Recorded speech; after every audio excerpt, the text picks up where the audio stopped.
Thumbelina. There was once a woman who desperately wanted a child, but she could not have one. So she asked the help of an old witch. "Take this seed and plant it in a flower pot," said the witch. "Then watch what happens." The woman did as she was told, and immediately a beautiful tall flower grew up from the seed. The bud burst open, and right in the middle of it sat a tiny girl, no bigger than your thumb. "What a pretty little child!" exclaimed the woman. "I shall call you Thumbelina." A polished walnut shell served as Thumbelina's bed. The woman put it on her table, and beside it she set a bowl of water, on which floated a tulip petal. Thumbelina liked to sit on this and row herself from one side of the bowl to the other, using a couple of white horsehairs as oars. One night, as Thumbelina lay sleeping in her walnut shell, a hideous toad hopped in through a broken window pane. "She would make a nice wife for my son," said the toad. He seized the shell and hopped back through the window and down the garden. The toad lived with his son on the marshy bank of the stream which ran through the garden, and the son was just as hideous and slimier as the father. Together they put the walnut shell out on the water on a lily pad. Then away they swam to prepare a future home for the couple in the mud patch. When the poor little girl woke up in the morning and saw where she was, she began to cry bitterly. She was surrounded by water and couldn't reach the shore at all. The small fishes in the stream had overheard the toad and his son talking and felt sorry for Thumbelina. They swam up to the lily pad and nibbled away at the stem until at last it broke. Then the leaf floated away down the stream, far from the loathsome toad. A beautiful butterfly fluttered down and sat upon the leaf. Thumbelina took her sash and attached one end of it to the butterfly and the other end to the leaf. Then the butterfly helped to pull her along. Just then a large stag beetle came flying by. Seeing the tiny girl, he took a fancy to her and snatched her up and carried her into a tree. How frightened poor little Thumbelina was! But she grieved most for her friend the butterfly, whom she had tied to the leaf. If he could not free himself, he would starve to death. The stag beetle seated Thumbelina on a large leaf, brought her a sweet flower to eat, and proceeded to pay her compliments. Soon other beetles in the tree came to pay her visit. "Oh dear, she has only 2 legs," said one of them. "And no feelers at all," added another. "What an ugly creature!" In truth, Thumbelina was very beautiful, and the stag beetle who had taken her thought so. But when he heard all the others say that she was ugly, he began to believe them and lost interest in her. He decided to let her go. So he flew her down and set her on a daisy. Despite her newfound freedom, it made the little girl cry to think that she was so ugly. She could not tell it wasn't true. Throughout the summer, Thumbelina lived alone in the forest. She made a bed of grass for herself and picked flowers from which she ate the nectar and drank the morning dew. Summer and autumn passed and winter came. Thumbelina's clothes were in rags and she was dreadfully cold. When the snow came, each flake was like a shovelful to her. She wrapped herself in a dry leaf, but it was no good. She could not fight the cold. Thumbelina wandered out of the forest and across a frozen field, where she came upon a field mouse's door. The field mouse lived just under the ground in a cozy den which contained a storeroom, a kitchen, and a little dining room. Thumbelina begged for a grain of barley, for she had not eaten for 2 days, and was very hungry. "You poor little thing," said the field mouse, "come into my warm parlour and eat with me."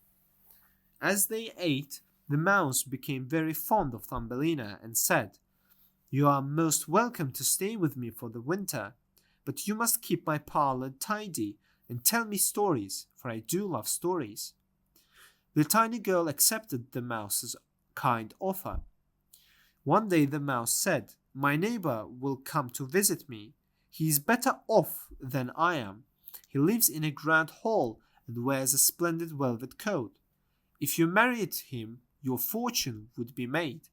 But he is blind, so you must tell him your best stories." The idea of marrying the neighbor did not appeal to Thumbelina, for he was a mole. Still, when he came to visit, Thumbelina sang him some songs, and the mole was delighted and he fell in love with her. But he didn't say anything because he was a very shy fellow.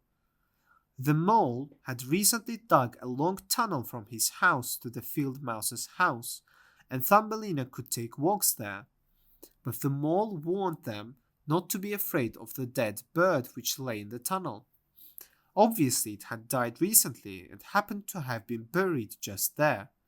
"It is in the way," said the mole, "but it won't hurt you." But Thumbelina began to worry about him. That night she got up and covered the bird with a soft blanket. "Farewell, beautiful bird, farewell," she said, "and thank you for the songs you sang when you were alive." And she laid her head on Bird's breast. She quickly sprang up again because she heard a fluttering sound from the bird's heart. The swallow was not dead, it was just numbed with cold. Under the warm blanket the bird slowly recovered. Thumbelina looked after him all throughout the winter, but she told neither the mole nor the field mouse anything about him, because she knew they didn't like the poor swallow. As soon as spring arrived, Thumbelina opened up a hole above the swallow and let in the sunlight.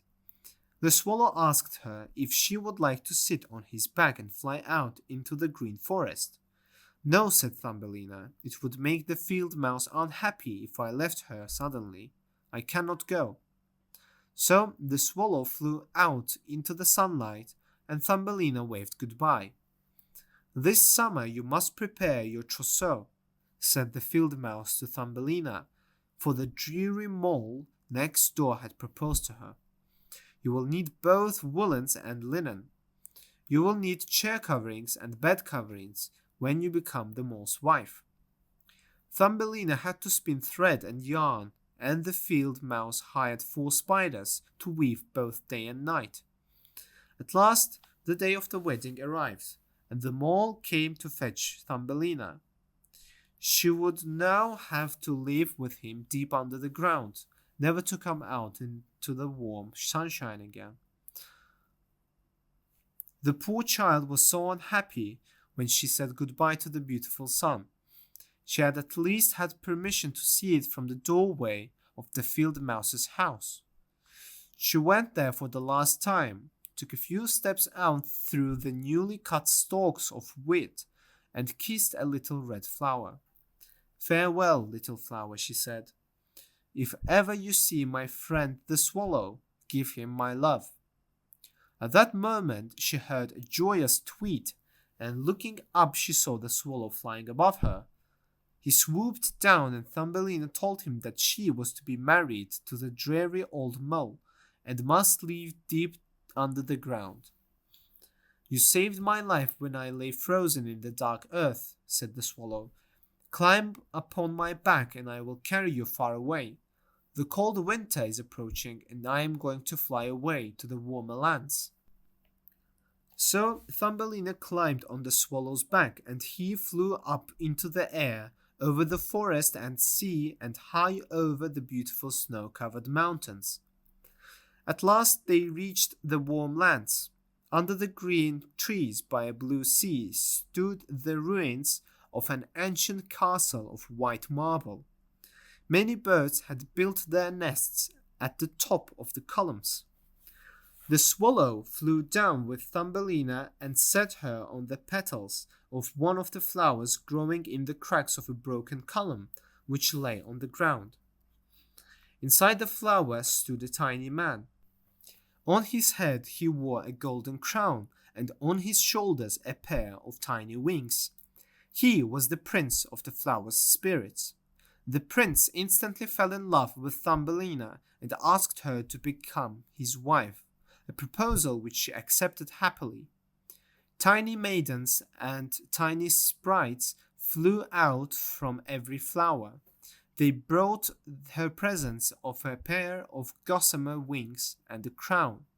"You shall not be called Thumbelina any longer," said the prince. "It is an ugly name. From now on we shall call you Queen Maja of the Flowers."